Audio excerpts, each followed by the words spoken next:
নমস্কার, আমি সুশোভন। শুরু করছি আজকে ন্যাশনাল নিউজ 24x7। এখন রেল চালালে দুনিয়ার লোকের কোভিড হবে, লোকাল ট্রেন পরিষেবা নিয়ে এমনই মন্তব্য মুখ্যমন্ত্রীর। অনেক প্রতিশ্রুতির মধ্যেও ইম্পর্টেন্ট ছিল, তার মধ্যে নতুন কৃষক বন্ধু প্রকল্প অলরেডি চালু হয়ে গেছে এবং কয়েক হাজার কোটি টাকা অলরেডি তাদের দেওয়া হয়ে গেছে। তেমনি আমরা ছাত্রছাত্রীদের স্টুডেন্টদের ক্রেডিট কার্ড দেবো বলেছিলাম 10 লাখ টাকা পর্যন্ত। এবং আপনারা জানেন যে এটা ক্লাস 10 থেকে আমরা চালু করব। এটা ক্লাস 10 থেকে শুরু হচ্ছে। ক্লাস 10-এ আমাদের প্রায় 12 লক্ষ ছেলেমেয়েরা পড়াশুনো করে। ক্লাস 12-এ 9.5 লাখ উচ্চশিক্ষায় ভর্তি হয়। কন্যাশ্রী প্রোগ্রাম আমাদের ইতিমধ্যেই আছে। Swami Vivekananda merit cum means scholarship এগুলো অলরেডি আছে। মাইনরিটিদের জন্য ঐক্যশ্রী স্কলারশিপ আছে। শিডিউল কাস্টদের জন্য শিক্ষাশ্রী প্রকল্প আছে, এগুলো অলরেডি আছে। আমরা 10 লাখ টাকা পর্যন্ত যেটা বলেছিলাম, পশ্চিমবঙ্গ সরকার গ্যারেন্টার হবে।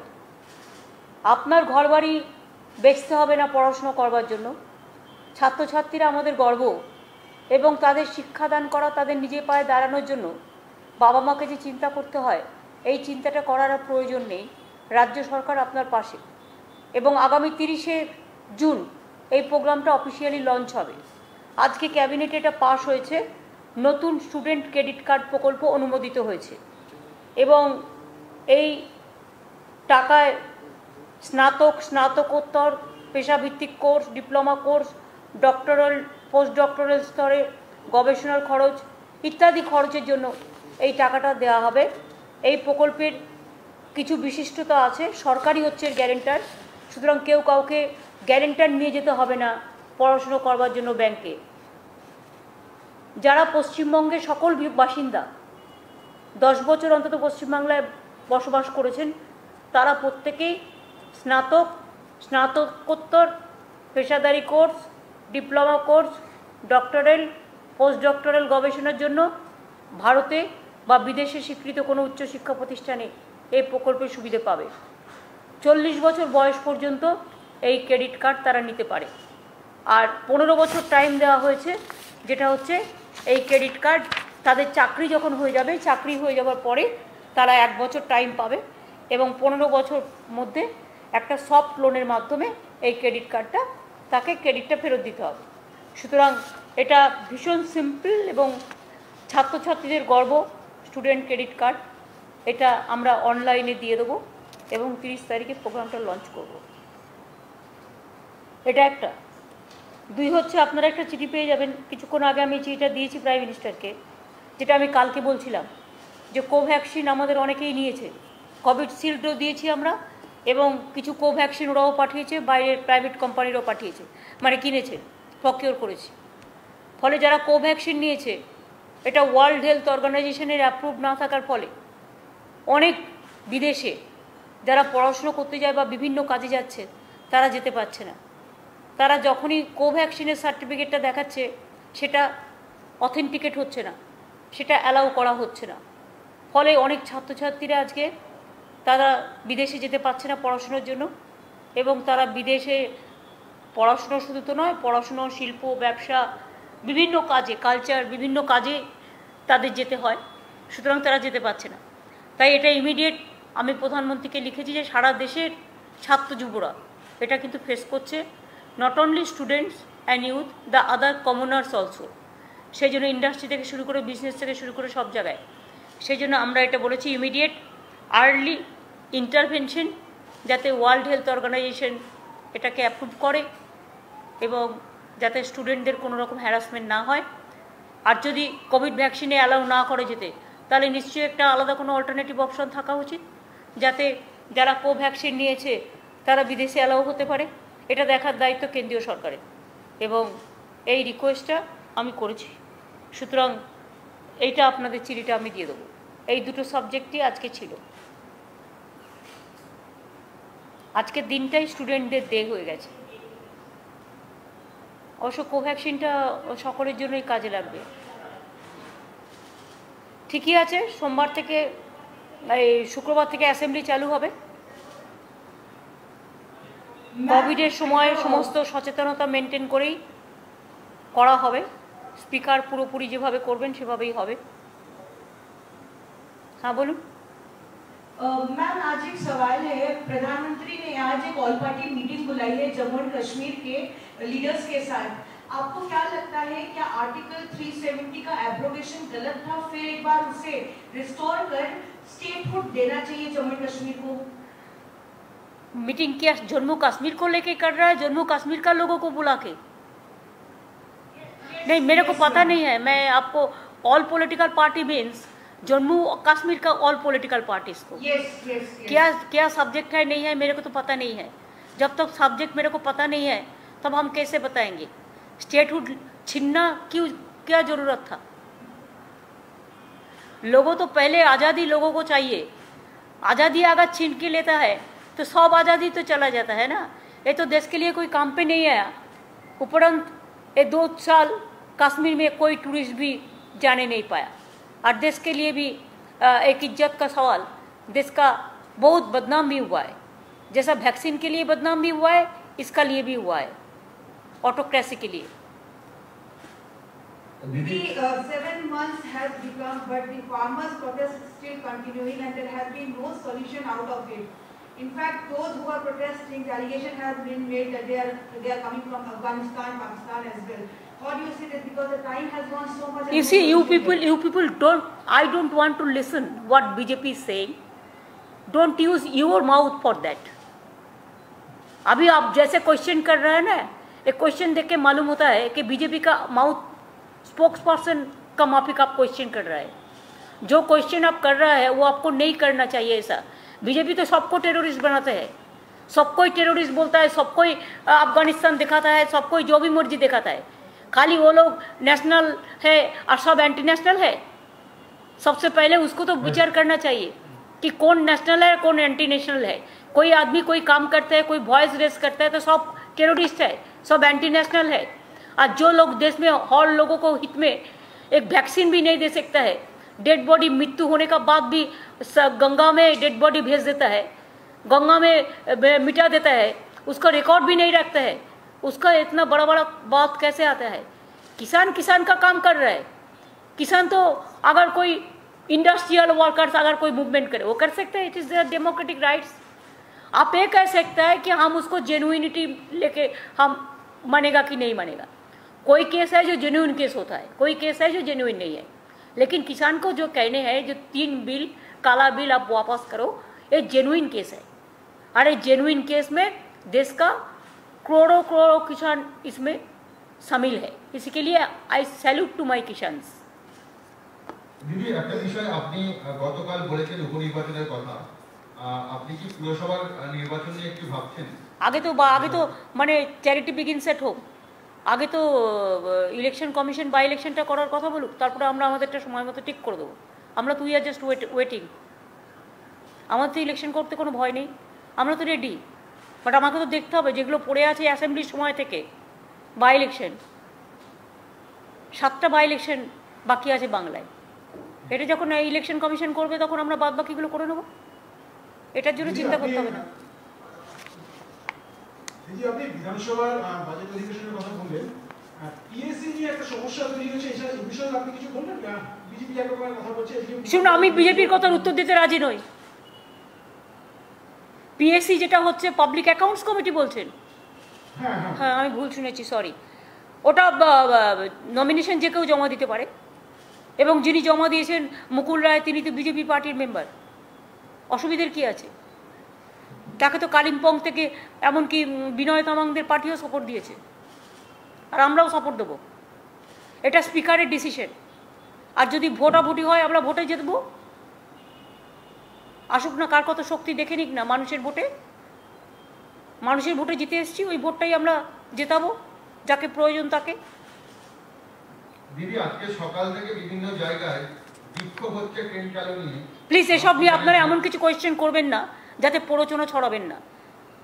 যেগুলো বিধি রেস্ট্রিকশন আছে সেগুলো কোভিডকে ঠেকাবার জন্য। আগে কোভিডটা একদম কমাতে দিন। কারো কোনো কিছুতে কষ্ট হবে এটা জানা কথাই।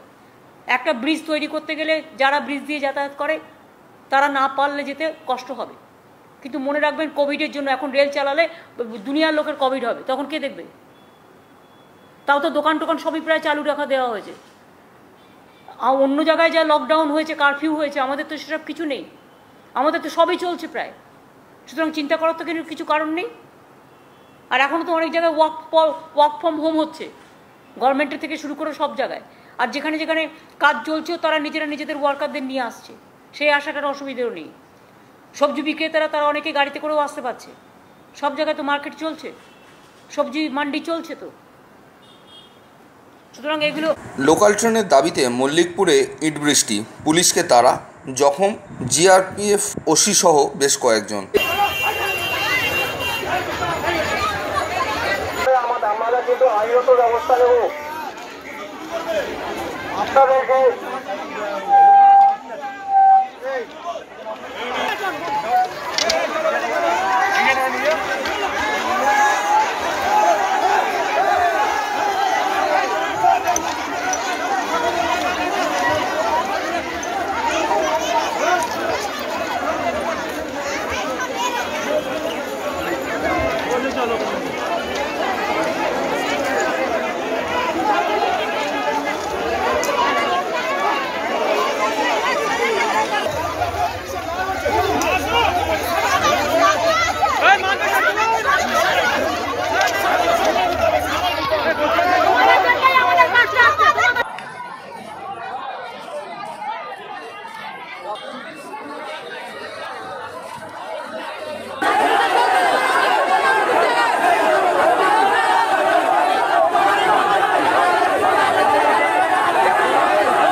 চলো সরে যাবো।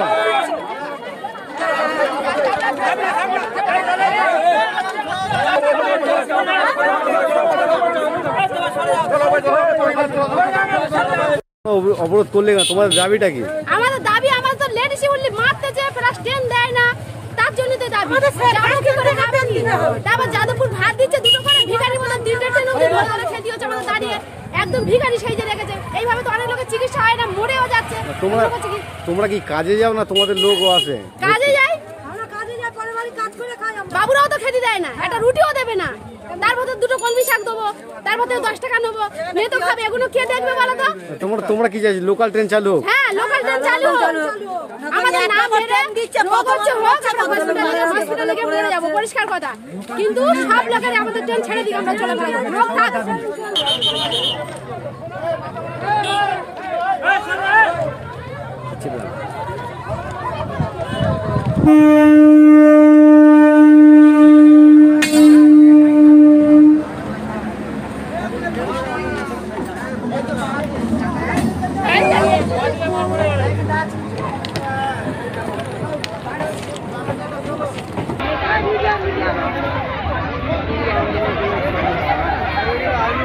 মাহেশে অনাড়ম্বরভাবে পালিত হলো জগন্নাথের স্নানযাত্রা। দুধ গঙ্গাজল দিয়ে স্নান করানো হলো জগন্নাথ, বলভদ্র ও সুভদ্রাকে।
আজকে স্নানযাত্রা অনেক বছরের ঐতিহ্য নিয়ে স্নানযাত্রা, কিন্তু একটু অন্যরকমভাবে যদি বলেন।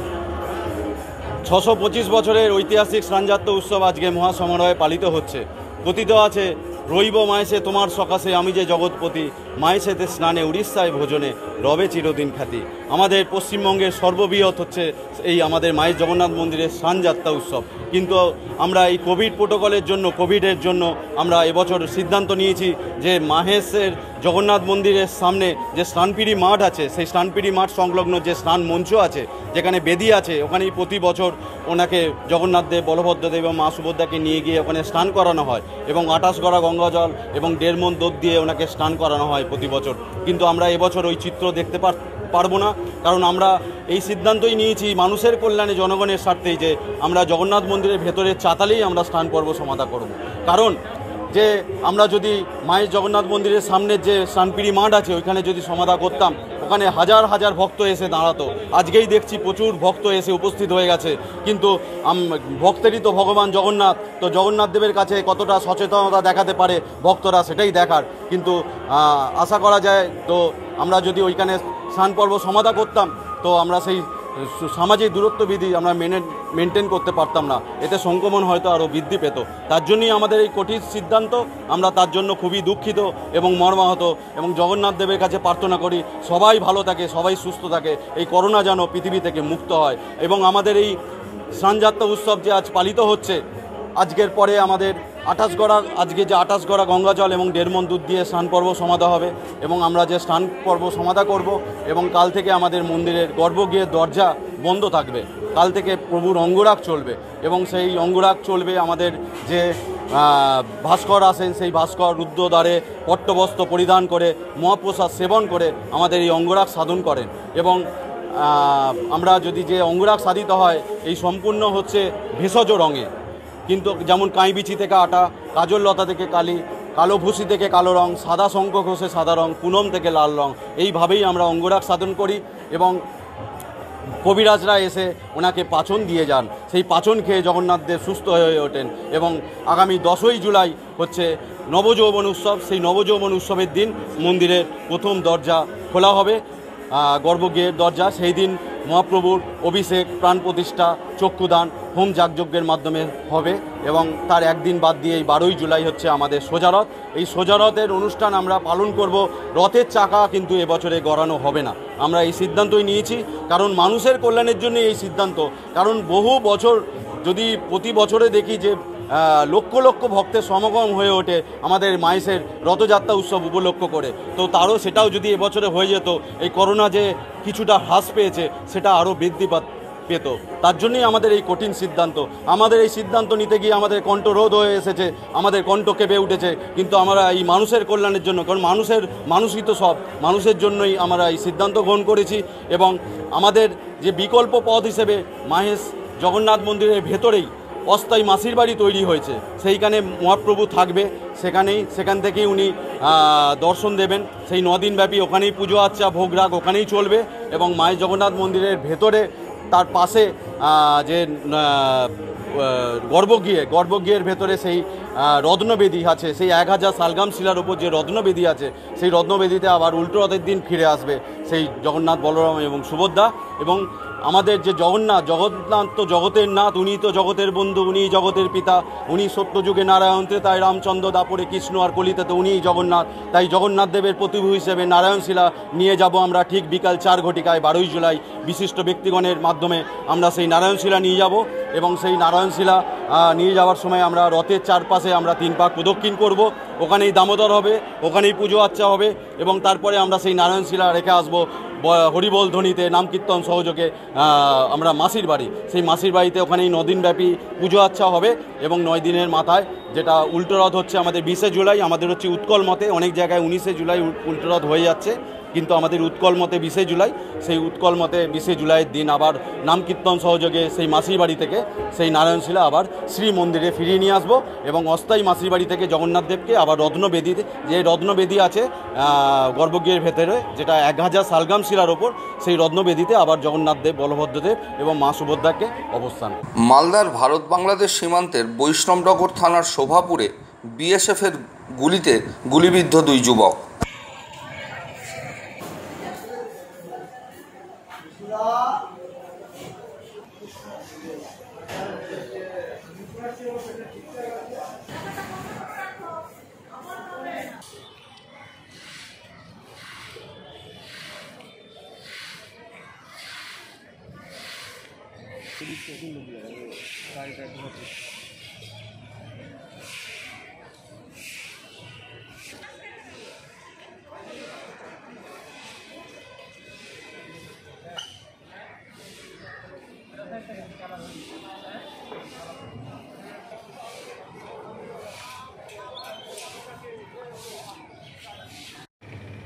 हाथ उठा भाई अपना थोड़ा सा।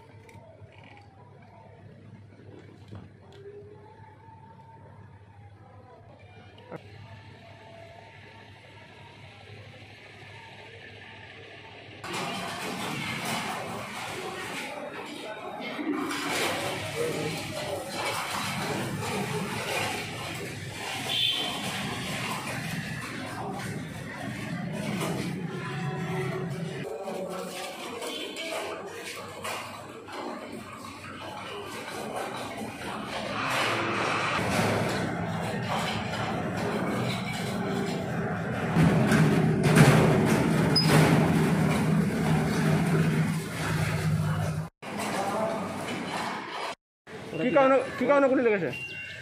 কে মেরেছে গুলি? বিএসএফ কি করতো এরা? এরা কি কাজ করতো? এটা কোন? এটা হচ্ছে শোভাপুর বিএপি। হ্যাঁ, শোভাপুর। ওখানে বিএসএফ ক্যাম্প আছে। হ্যাঁ। কি করছিল রাতে এরা? রাতে বলছে বাড়িটা বাড়ানো ছিল। যে গুলি মেরেছে বিএসএফ? কটা গুলি মেরেছে? কটা গুলি লেগেছে দুইজনকে? এরা দুই ভাই? বলছি কী নাম কী নাম কী নাম এদের?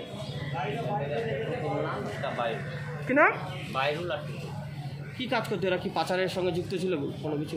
আমি জানি না, ওদের বাড়ির লোক। না কি শুনেছি, কী কাজ করেন এরা? বাড়িতে কাজ করে আমরা জানি। কী কাজ করে? পাচারের সঙ্গে কি যুক্ত এরা? গরু পাচার বা ফেন্সি ডিল কোনো পাচারের কাজ করতো?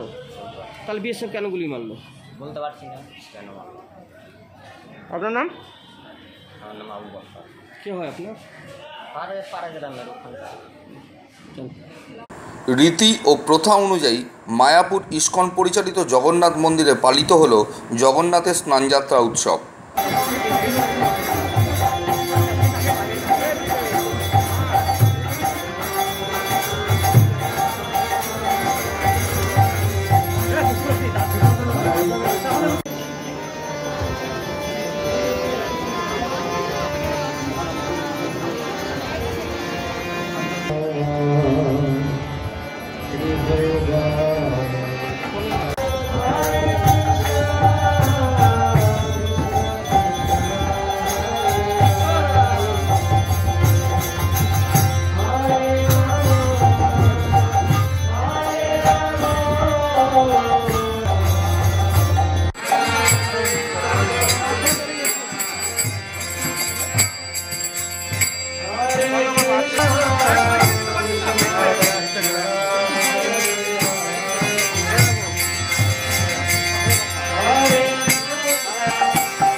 रथयात्रा 15 दिन आगे भगवान के स्नान कराना है। जगन्नाथের আজকে জন্মতিথি, তো স্নান করে তারপর জগন্নাথের জ্বর লীলা হবে, অন্নবসর লীলা হবে।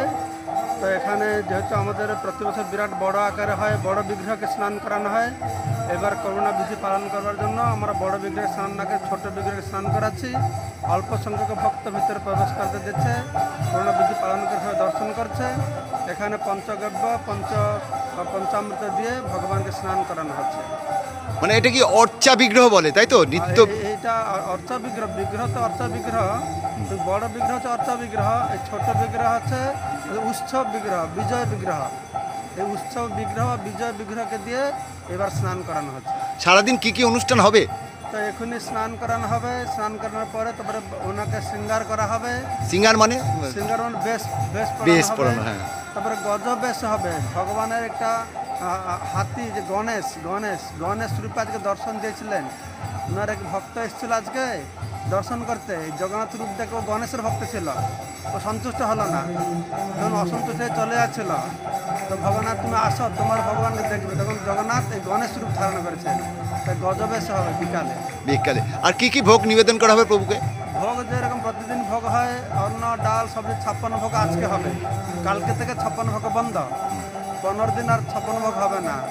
ভগবানের জ্বর লীলা করবে, তো ওনাকে পথ্য দেওয়া হবে, বয়েল সবজি দেওয়া হবে, এইসব জিনিস দেওয়া হবে, মেডিসিন, আয়ুর্বেদিক মেডিসিন দেওয়া হবে। যেরকম মানুষের ভগবান তো মানুষের উপর লীলা করছেন। মুর্শিদাবাদের আন্দিতে পথ দুর্ঘটনায় মৃত্যু কর্তব্যরত এক সিভিক ভলেন্টিয়ারের।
আমি কি বলবো বাবা রে, আমার কি বলবো, পানি দেবো এসো, আরে দেখো আমি ফোন করি রে, আমার সেটা খারাপ দেবো,